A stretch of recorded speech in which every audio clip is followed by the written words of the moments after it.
This is the new Mercedes GLS, and according to Mercedes, it's the S-Class of SUVs. But is it really? Well, I'm going to try and find out in this video by driving it on-road. Yeah. Taking it off-road. Whoa! Seeing how spacious it is.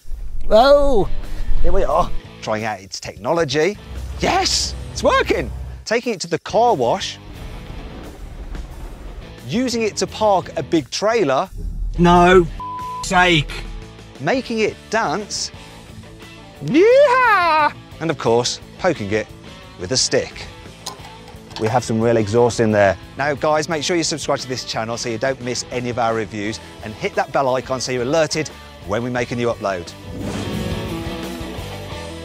For a change, I'm going to start this review by taking the new Mercedes GLS off-road. So this one is fitted with the upgraded off-road pack, so I've got some underbody protection. I've also got a low range mode. I'm about to go down a steep descent. I'm not actually going to use low range mode for this, but what I am going to do is put the car into off-road plus mode. I'm also going to raise up the air suspension, and I can actually start a little game that is built into the car's infotainment system, which will basically grade my ability to drive off-road. So start that up.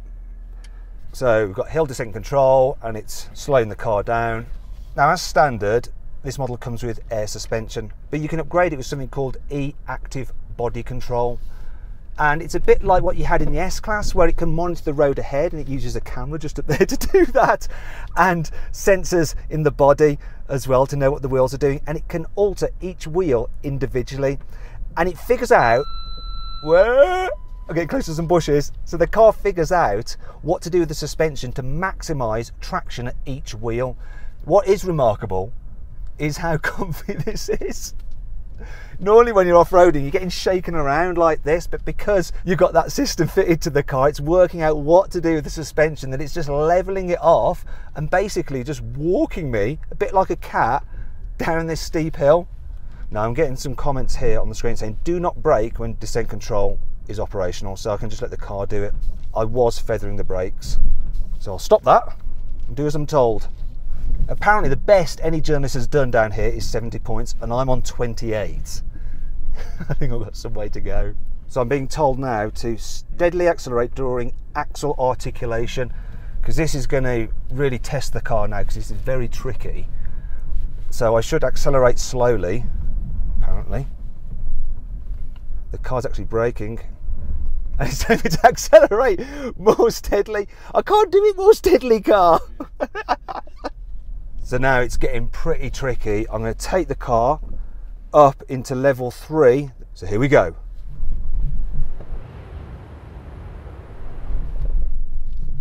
Whoa! Oh my God. This is tricky stuff, this is. Steady acceleration. No, I'm not accelerating down here, mate. Couple of big bangs there as I just dropped off a rock. So finally I'm reaching the finish line. See what my score is. 41 out of 100, which is sort of, could do better, but not totally terrible. Now I should point out to you guys that when I went over that big bang, whoa, it shocked the car's suspension system, and so it's thrown up a malfunction. Now the car probably isn't broken, but it just needs to check all its sensors to make sure that everything's fine, and to do that I have to turn it off and on again. And if when I turn it on again it's still showing, then I've damaged the car. So let's find out. Come on, I hope I haven't broken it, because it's going to cost me a lot of money. Ah, thankfully, the car is all right. We can get on with the journey. Okay, so now the track's leveling out a bit. I'm going to lower the air suspension into setting 1, which means that I can go above 12 miles an hour. Actually, do you know what? Let's see what it's like being in the back seat when you're going off-road. I'm just going to hop into the back then. Right, so here we are, back seats of the new GLS. Well, I say back seats, it's the middle row, because of course it has 3 rows as standard. This is the 6-seater version, so we've got individual chairs, which I quite like because you have these armrests. Now I have the car and it's fully relaxed position, so seat as reclined as I can have it, as far back as I can have it as well. And yes, there is loads of room. We're driving off-road, and it feels suitably comfortable. Once again, that E-Active Body Control, using that camera, looking at undulations in the road and just smoothing things out. In fact, it feels like I'm on a normal road. And if you want to see the difference that it has having this e-active body control. I'm going to show you a little cutaway now where you can see one car with it and one car without it going over undulations. It really is quite incredible. What's it like though in the very back of this car? Well, I'm going to give it a chance. I'm going to move my seat into the fully forward position. Oh, it's pretty hard to do because of the seat belt is not happy. Okay, so that's fully forward. I'll put it upright a little bit. Now this is still really spacious and comfy. Let's see what it's like back there. Bear with me. Oh, here we are. Just pop this up. So, Mercedes has tried to make this car as roomy in the back as possible. People over 6 foot will be okay in the very back, and the floor is fairly flat as well. I should probably put my seatbelt on actually.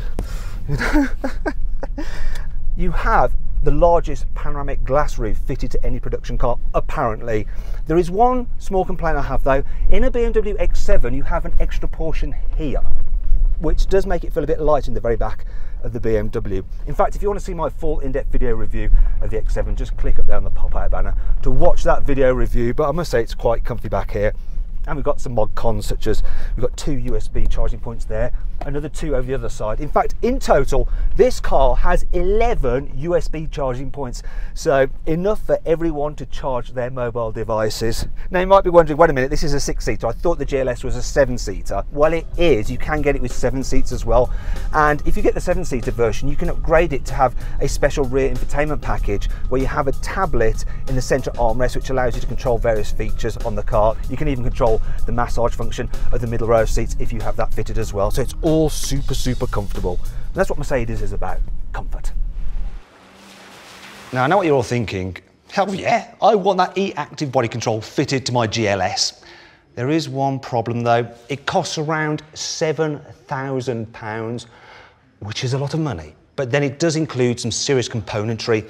So you basically have the normal air suspension there, but then it adds a separate chamber here, and then you have a special electrically controlled pump, and what that can do is pump oil or remove it from that chamber, which effectively moves the wheel up and down, and of course you have that on each corner, hence the cost. One of my favourite things about the e-active body control, you can make it do a little dance. So if I put it into individual wheel control, I can actually move each wheel up and down as I like to make the car rock about. The idea is that you can use this when you're off-road to help free you if you're stuck. Also, if you really are stuck, say in sand, you can make it jump up and down on the spot, so it kind of gets jiggy with it. Yeah. If the GLS is a rockin', you can actually come knocking because it's just bouncing up and down on its suspension trying to get free. Nothing untoward happening at all, no. Yeah! Yeah! It's like the rodeo! Right then, let's talk about the design, because this thing is absolutely massive. It's even bigger than a BMW X7. So it's over 5.2 meters long and it's taller and wider than the previous GLS. And it's certainly imposing, but I just need to go and get something. Yes, an American rustic carwow stick of truth. So I want to check for fake vents. These are real there, they're real there, but we have some fakery down here. Now we'll move to the back, and as we do, you'll notice this thing's riding on 23-inch alloy wheels. The wheel sizes actually start at 19s, and when you see the 19s, they look diddy compared to these 23s. Big question is though, at the back, have we got some fake exhaust? So, well, we've got a fake surround, but at least in here on this particular V8 petrol model, we have some real exhaust in there. Now on the diesel model, they're completely fake.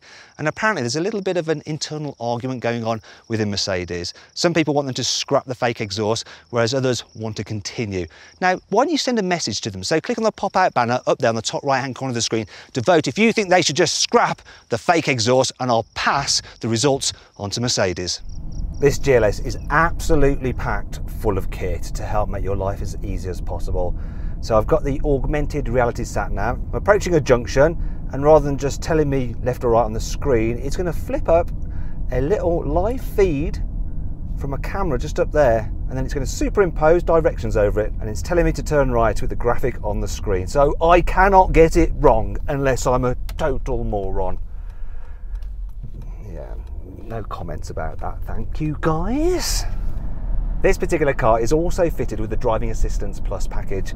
So that includes a clever cruise control system, so it's using radar and cameras to keep me a safe distance from a car in front. It's also hooking me up to the middle of the lane and steering. Now, you shouldn't actually do this with your hands off, but I need to illustrate it to you guys. It's the only way I can do it. That's my disclaimer.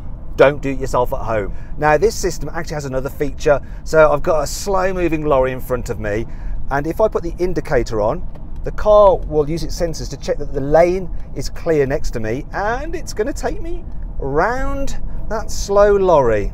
So it's really cool that it'll actually change lanes itself. Also, what it'll do is when you approach a turn, it knows that you're doing that because of the satellite navigation, and it automatically slows you down. That's clever, but I've seen that before on other Mercs. What this car has that's new though is the fact that it can actually use the traffic data, and it can tell if you're approaching a traffic jam, and then what it will do is actually slow you down even before you see the jam itself. So there's none of that sudden braking that you sometimes get with these systems. So it just makes it all very comfortable and relaxing. So let it change lane again itself, because why should I have to bother, eh? Mercedes has fitted something new to this car called car wash mode, and I'll demonstrate it now by going through a car wash. So driving a big vehicle through this would be a bit tricky, but what I can do is just hit this button on here to put the car into car wash mode. Now what that's going to do is fold in the mirrors. If you're in a European car, it'll shut the sunroof and the windows. It's not allowed to in the US for some legal reasons. It'll also raise the car up on its air suspension, and what that does is move the wheels in slightly by about 2 centimeters, which can be the difference between scraped alloys and not scraped alloys when you're trying to fit between the two metal rails of the car wash. Also, it puts the air conditioning into recirculation mode. It turns off the rain sensing wipers. So you should be all good to go. So here we go. The parking sensors are off, so you don't get the beeps, but you still have the camera helping you out. I've never really done a review in a car wash before, but there's a first time for everything, isn't there? Now this is a good time to talk through the interior design of this car. So it's exactly the same, the dash is, as in the GLE, so it's quite a nice layout. 2 huge beautiful screens as standard. The infotainment system is really good as well, and you can control it with a button on the steering wheel or the touchpad down here, or via voice commands. The problem is that in parts it feels a little bit cheap. So the switches here, a bit cheap. The scratchy plastics down there. The parking brake is horrible. You know, this is supposed to be the S-Class of SUVs, but quality-wise, yeah, it doesn't feel S-Class E enough, does it really? And this thing starts from £74,000. So you click on the pop-out button in the top right-hand corner of the screen, you can go to carwow to see how much money you can save on a new car through our trusted dealers. Anyway, now if you haven't subscribed to this channel, make sure you do, and come and join the carwow family. That's all done. Made it through, no curved wheels, absolutely fine. All I've got to do now is stop car wash mode, and it'll put everything back to normal. You can get the GLS with Mercedes' new trailer assist. Now, I had a go at parking this 7-metre long boat in a parking bay over there without using it, and I was rubbish. That way? No. That way? I've got this so wrong. Oh, shit. No, sake. However, I'm now going to do it with the trailer assist. So, first thing I do is put it into reverse. Press this button down there to engage trailer assist. I'm going to press that button to make the trailer go dead straight on that heading. The car will do the steering, I do the throttle and the brakes. It's actually quite hard to make a trailer go straight back, so in this case it's dead easy. Now I'm going to move it to that setting so I can change the angle of the trailer to what I think I need to get into that spot. I think that should do it. Once again, it's doing the steering. My poor little brain isn't having to think about doing the steering in the opposite direction to moving the actual trailer. Here we go, come on. Oh, much easier. Look at that. That's it set up. Now all I have to do is press that button and make the trailer go straight back on that heading. And it should be pretty nicely parked neatly in that spot. Done. One of the great things about having a big ass car is that you also have a big ass boot. In fact, the GLS's load capacity is class leading regardless of which configuration you have it in. So here it's in 7-seat format and you have 355 litres of space there, which is about the same as you get in the boot of an A-Class. I'm going to show you how much stuff you can actually cram into it below the window line right now. Not bad. Now let's try it in 5-seater mode. To fold the seats down, I'll just press these buttons here. This is the bit where I demonstrate the boot, but the seats are playing up. I actually had a similar problem with the GLE when I had it, with its middle road. Yeah. So the guys have managed to get it working again. They think that the battery was having a bit of a problem, so it's sort of fixed itself and is working. So I'm going to try to continue with the demonstration. Right, so there you go, lots of luggage. Now I'm going to show you how much stuff you can get in it with all the seats folded down. Right, all I have to do is fold the rest of the seats down. It should happen automatically. Please stay with the video. You're probably getting really bored of this. And there we go, look. So now we have 2,400 litres of space, which in case you're wondering is the same amount of air volume as is in all these basketballs. Okay, so I guess I should appraise this car dynamically. It's a bit hard to here in the States because every road is straight. What I can tell you though is that this car is super comfy over bumps. In that way, it is like the S-Class of SUVs. In fact, I don't think I've been in a comfier SUV than this car. To be fair though, most people driving this car will be cruising along the motorway, and it does go round corners as well as you need an SUV to. Actually, if you have that e-active body control, it does that thing where it will tilt the car into the corner a little bit like a motorcycle to make it feel even more sporty. Although I don't know how sporty a big thing like this is ever going to feel. In terms of engines, well, I'm driving a 4-litre twin-turbo V8. It has 490 horsepower, but it's also supplemented by an electric motor, which when you put your foot down will give you an extra 22 horsepower boost. You can also get a straight 3-litre petrol engine with 370 horsepower. That also has the electric motor boost function as well. There's two diesels, a 350 and a 400D, both are 3-litre straight sixes, one with 290 horsepower, the other with 330, and that's the one we'll get in the UK. Now I should really be driving that diesel because we're not going to get this V8, but do you know what? I didn't want it. I wanted V8 power, and why not? Yeah, much better than a diesel. So then, what's my final verdict on the new Mercedes GLS? Is it really the S-Class of SUVs? Well, in terms of interior quality, no, it's not quite, but in every other aspect, yes it is. So it's very spacious, it's super comfy to travel in, and it's packed full of groundbreaking technology, which is exactly what you expect from a flagship Mercedes. Do you agree with my verdict? Let me know in the comments section. Also, please subscribe to this channel for more videos, and if you click on the deals box to the right, you can see how much you can save on a new car at CarWow.